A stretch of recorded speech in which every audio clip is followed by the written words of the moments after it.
Building को लोग दुनिया की सबसे ब्यूटीफुल बिल्डिंग कहते हैं, लेकिन सच तो ये है कि ये कोई बिल्डिंग नहीं, ये एक स्पेसशिप है। ये स्पेस काफ़ी इंटरेस्टिंग जगह है और म्यूजियम ऑफ द फ्यूचर इसका सफ़र कराता है।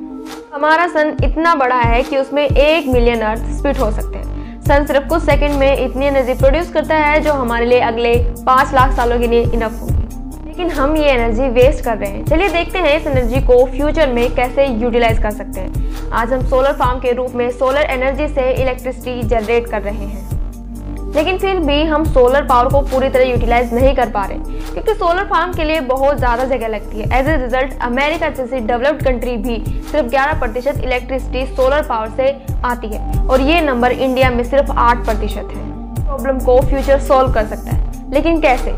10,000 किलोमीटर की ऐसी जगह यूज करके जहाँ ना कोई प्लांट है ना कोई एनिमल है, यहाँ तक कि सनलाइट को ब्लॉक करने के लिए जहाँ कोई भी बादल नहीं है। This place is our moon. Museum of the future में आप ऐसे आइडिया को एक्सप्लोर कर सकते हैं जिसके थ्रू सोलर एनर्जी को मून पे कैप्चर किया जा सकता है, फिर उसी एनर्जी को स्पेस स्टेशन के थ्रू आप पृथ्वी पर ला सकते हैं। एक एस्ट्रोनॉट बन के स्पेस स्टेशन पर काम करके कैसा लगेगा? You can experience it over here.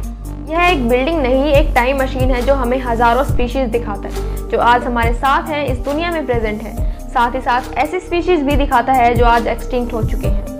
आपने इंटरस्टेलर मूवी तो देखी होगी। दुनिया खत्म हो रही होती है और इसलिए सारे स्पीशीज को बचाकर दूसरे प्लेनेट पर ले जाने की जर्नी शुरू होती है।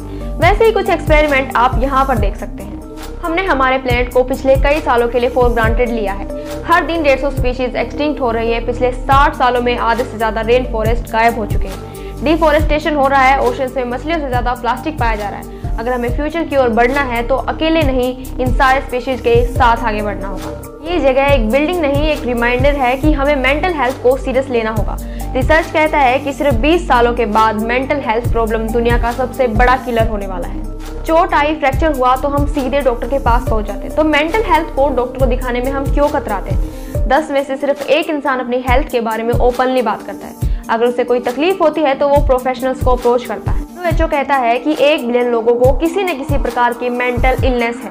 कोविड की वजह से ये 25% और बढ़ चुका है। म्यूजियम ऑफ द फ्यूचर में मेंटल हेल्थ के बारे में ओपनली बात होती है। मेंटल हेल्थ को लोग सीरियसली लेना तब शुरू करेंगे जब हम उसके बारे में खुलकर बात करेंगे। सिर्फ फिजिकल वेलबींग पर नहीं, मेंटल वेलबींग पर भी फोकस करेंगे।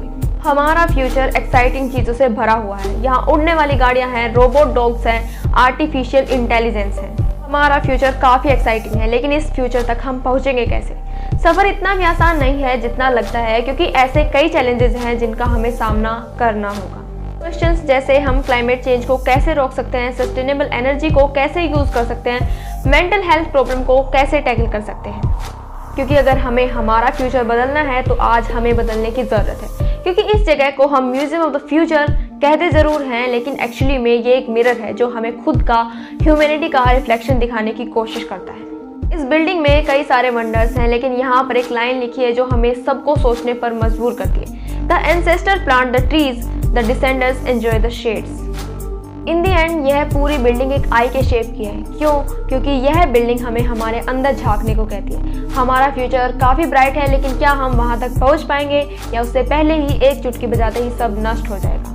सस्टेनेबिलिटी की ओर कदम बढ़ाना, इसी रिमाइंडर की वजह से ये बिल्डिंग बहुत स्पेशल है, और यही स्पेशल बात आप तक पहुँचाना हमारी जिम्मेदारी है।